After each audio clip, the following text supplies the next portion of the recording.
Assalamualaikum warahmatullahi wabarakatuh. Allahu Akbar, Allahu Akbar, Allahu Akbar, Allah.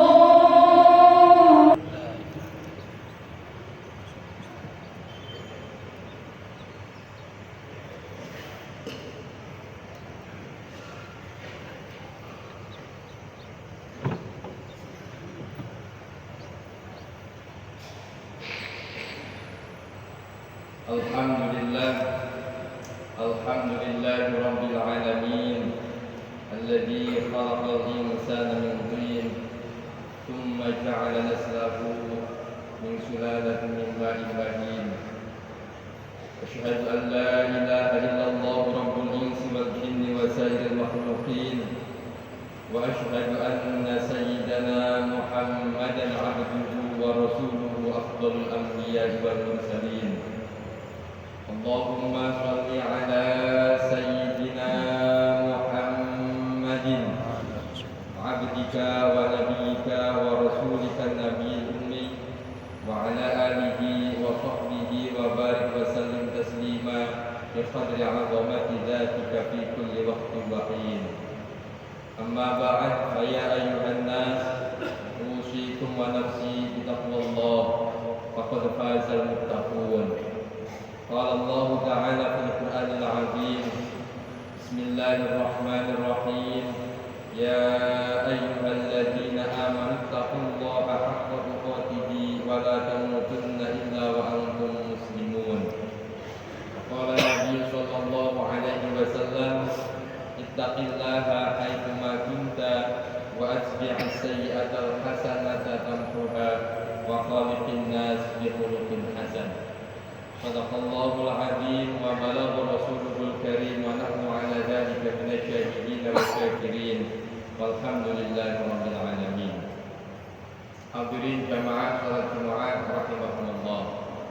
Kami berwasiat kepada diri kami pribadi khususnya dan kepada jamaah sekalian, marilah kita senantiasa meningkatkan keimanan dan ketakwaan kita kepada Allah Subhanahu wa ta'ala.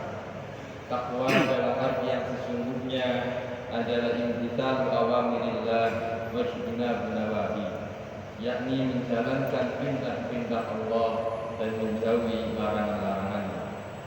Takwa inilah yang merupakan amanat yang disampaikan oleh Nabi Muhammad SAW kepada umatnya melalui beberapa sahabat dan penerus-penerusnya. Hadirin jamaah Jumat rahimakumullah. Suatu ketika Rasulullah SAW berpesan kepada salah seorang sahabat namanya Jundub bin Junadah, atau yang biasa kita kenal dengan Abu Dzar Al-Ghifari. Pesan Rasulullah kepadanya, ittaqillaha haitsu ma kunta. Bertakwalah engkau kepada Allah dimanapun kau berada. Baik kita sedang berada di rumah, di perjalanan, atau di tempat kerja. Bahkan bertakwalah kepada Allah dimanapun Allah memposisikanmu. Baik kita sedang diposisikan oleh Allah sebagai seorang karyawan, atau diposisikan oleh Allah sebagai pengusaha, atau diposisikan oleh Allah sebagai seorang pedagang, dimanapun Allah memposisikan, bertakwalah kepada Allah Ta'ala. Dalam keadaan apapun, baik dalam keadaan senang maupun dalam keadaan sedih, baik dalam keadaan gembira maupun dalam keadaan susah, baik dalam keadaan sehat maupun dalam keadaan sakit, tetap kita disuruh oleh Rasulullah SAW untuk selalu bertakwa kepada-Nya. Jika suatu ketika kita sebagai manusia biasa pasti pernah melakukan kesalahan, maka pesan dari Rasulullah, wa atbi'is sayyi'atal hasanata tamhuha. Ikutilah perbuatan buruk dengan perbuatan baik. Niscaya kebaikan yang kita perbuat mampu menghilangkan keburukan-keburukan yang sudah kita lakukan. Karena kebaikan itu bisa menghapus dosa-dosa yang sudah kita perbuat. Ketika kita berpuasa, maka ada dosa yang dihapus sebab puasa. Maka Rasulullah menyampaikan keistimewaan bulan Ramadan, man shoma Ramadhana imanan wa ihtisaban ghufira lahu ma taqaddama min dhanbi. Siapa yang puasa Ramadan dengan iman, maka Allah akan menghapus dosa. Ketika kita sholat, maka ada dosa yang terhapus sebab sholat kita. Maka Rasulullah menyampaikan, seseorang ketika berangkat ke masjid, langkah kanannya mampu mengangkat derajatnya dan langkah kirinya mampu menghapus dosa-dosanya. Ketika kita berwudu, maka ada dosa-dosa yang mengalir bersama air wudu kita.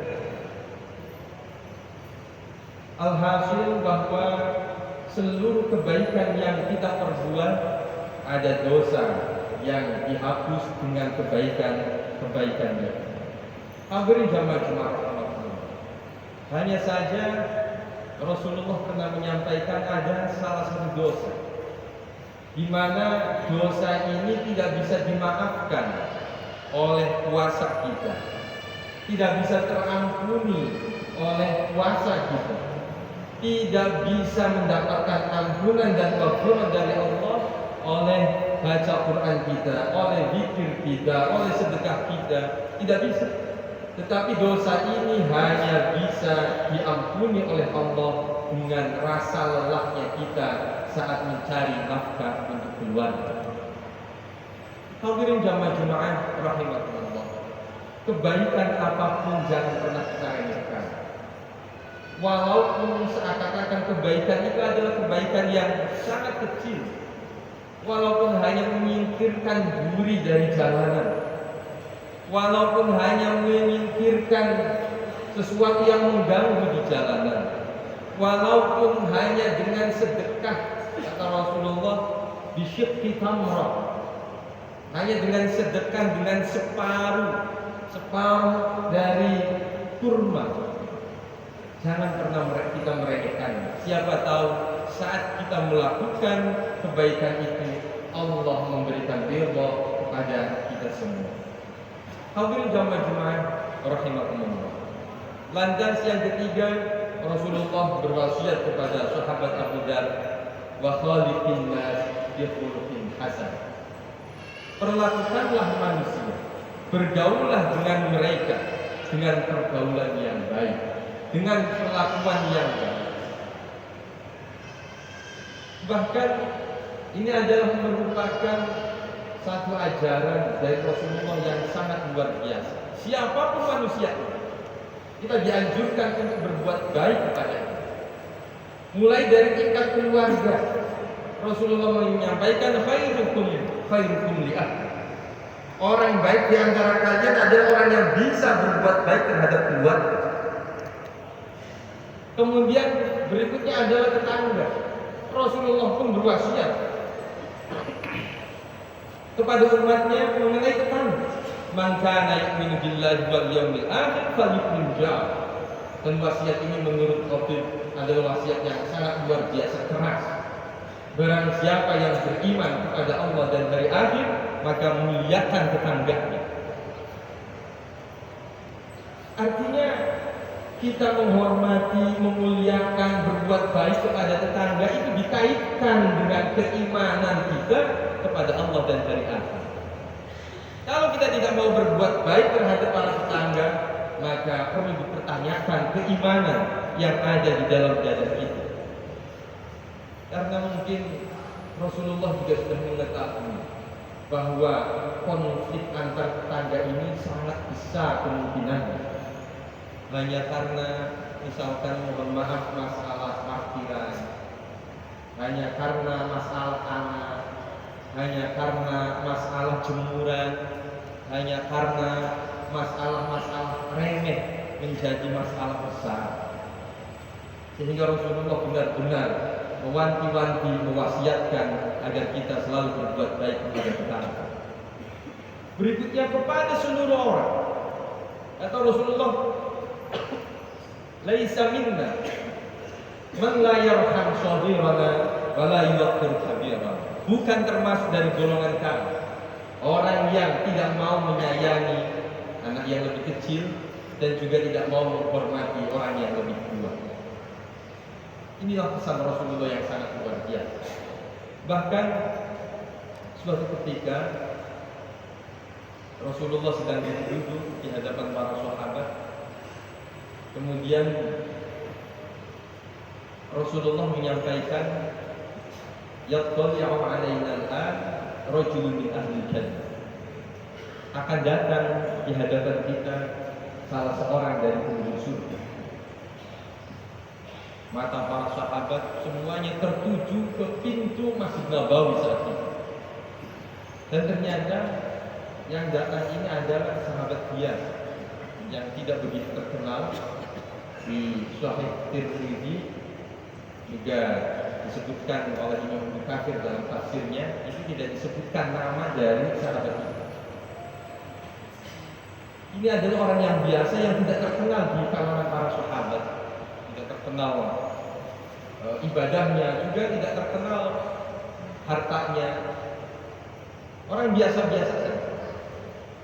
Kemudian besoknya lagi Rasulullah menyampaikan hal yang sama.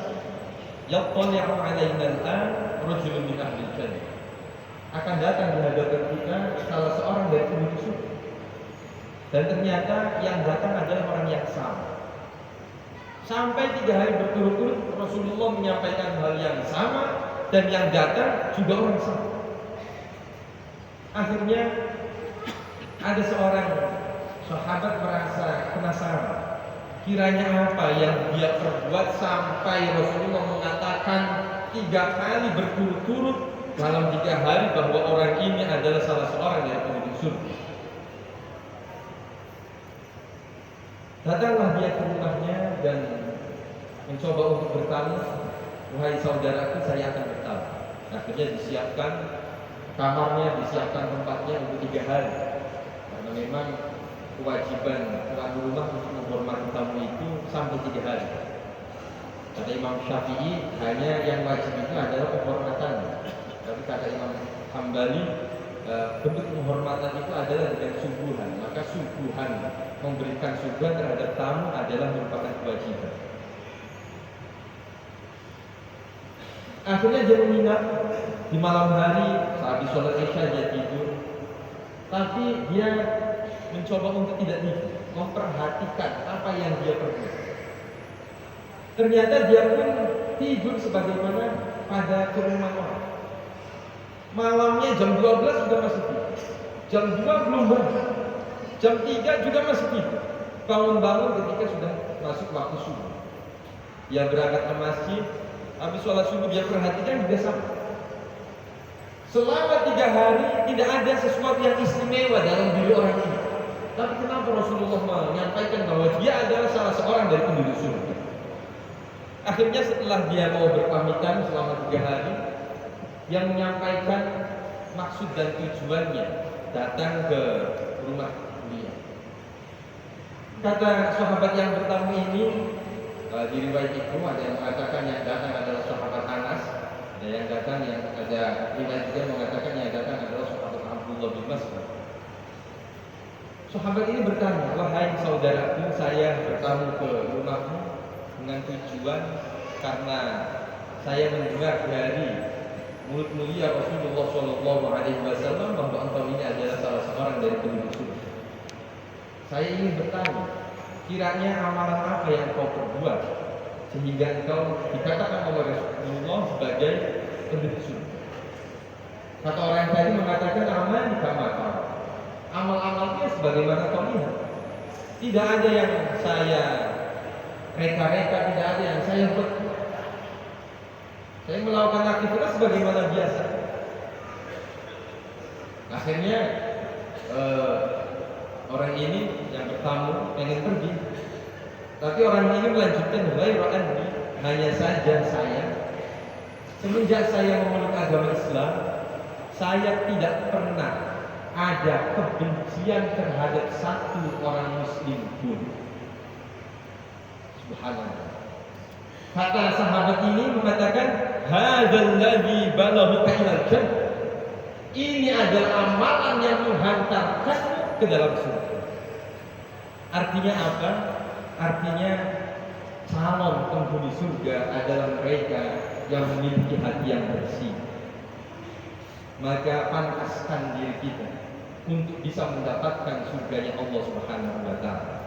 Hilangkan kebencian kita di dalam hati. Kebencian kepada siapapun, walaupun hanya kepada satu orang muslim, itu bisa menghalangi kita kepada surganya Allah Subhanahu wa taala. Mudah-mudahan Allah Subhanahu wa taala memberikan taufik dan hidayah kepada kita semua agar bisa mencintai terhadap sesama muslim dan menghilangkan kebencian yang ada dalam hati kita. Amin, amin ya rabbal alamin. Juga memantaskan diri kita untuk bisa masuk ke dalam surganya. A'udzubillahi minasyaitonir rajim. Bismillahirrahmanirrahim. Wal 'asri innal insana lafi khusrin illa alladziina aamanu wa 'amilus shalihati wa tawassaw bil haqqi wa tawassaw bis sabr. Barakallahu li wa lakum fil Qur'anil 'azim wa nafa'ani wa iyyakum bima fihi minal ayati wa dzikril hakim. Aqulu qawli hadza fastaghfiru innahu huwal ghafurur rahim.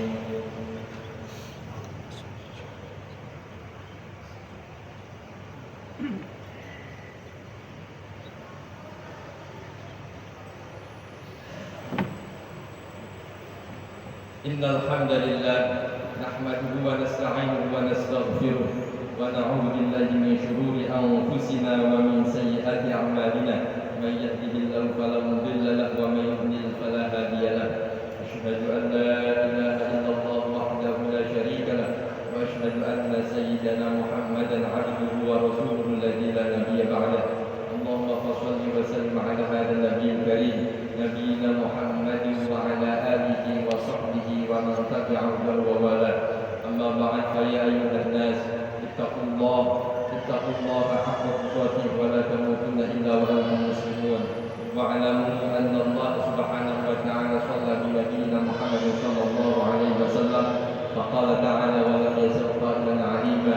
Bismillahirrahmanirrahim. Inna Allaha wa malaikatahu yusholluna 'alan nabi يا أيها الذين آمنوا صلوا عليه وسلموا تسليما اللهم صل على سيدنا محمد وعلى آل سيدنا محمد كما صليت على سيدنا إبراهيم وعلى آل سيدنا إبراهيم وبارك على سيدنا محمد وعلى آل سيدنا محمد كما باركت على سيدنا إبراهيم وعلى آل سيدنا إبراهيم في العالمين إنك حميد مجيد وسلم رضي الله تعالى عن كل الصحابة أجمعين اللهم اغفر للمسلمين والمسلمات والمؤمنين والمؤمنات الأحياء منهم والأموات اللهم أعز الإسلام والمسلمين وانصر من نصر الدين واخذل من خذل المسلمين وأهلك الكفرة والمعاندين والظالمين بما شئت وكيف شئت إنك على ما تشاء قدير اللهم أرنا الحق حقا وارزقنا اتباعه وأرنا الباطل باطلا وارزقنا اجتنابه ولا تجعل الأمر مشتبها علينا فنتبع الهوى اللهم بارك لنا في عمرنا وفي رزقنا وفي أولادنا وجميع ما أعطيتنا يا الله إنك على كل شيء قدير عباد الله إن الله يأمركم بالعدل والإحسان وإيتاء ذي القربى وينهى عن الفحشاء والمنكر والبغي يعظكم لعلكم تذكرون واشكروا على نعمه يزدكم ولذكر الله أكبر